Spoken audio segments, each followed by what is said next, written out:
As a entrepreneur, franchise owner who's hired people, as a senior sales executive within organizations, mentoring and recruiting and interviewing people, branding is critically important.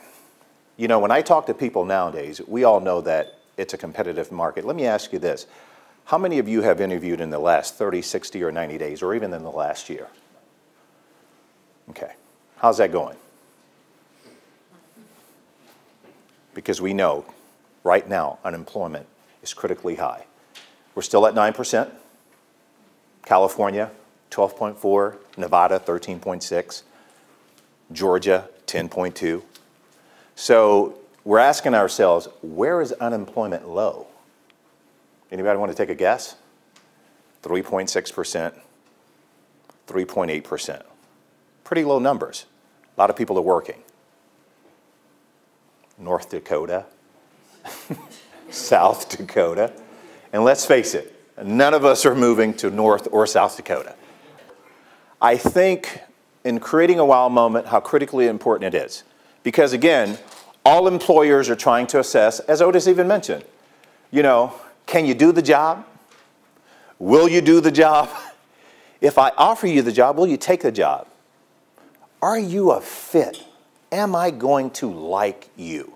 Let's face it, we do that with our friends, right? We meet people, we go to conferences, we're doing networking or whatever. You start, talking to people and you're saying, you know what, I kind of like this girl, I kind of like this guy. So you start hanging out. So companies are doing the same thing. Will this person fit into the culture of the organization? And most importantly, if I'm a hiring manager, I'm wanting to know, are you going to make me look good? Period.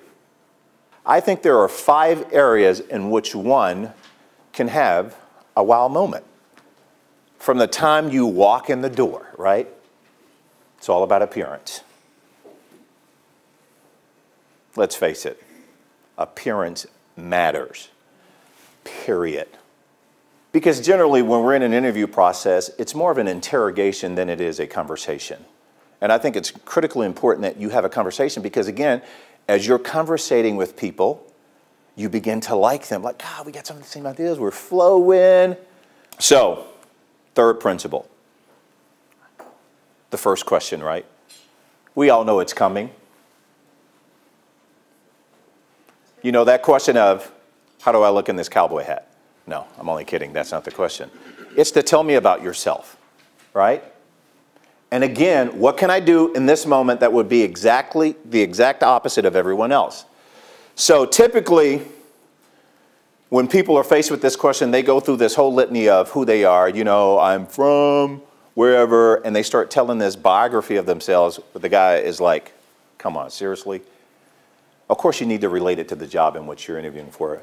But the next time you get that question, why not try something different? First question. You got to ask these 2 questions. The second question is more important than this first one. What strengths do you feel I bring to this position? Just think about it. You've just invested, let's hope it's 45 minutes or more, right, with this person. You've earned the right to get an opinion of what they think about you. You've earned that right. Your time is just as valuable as their time is.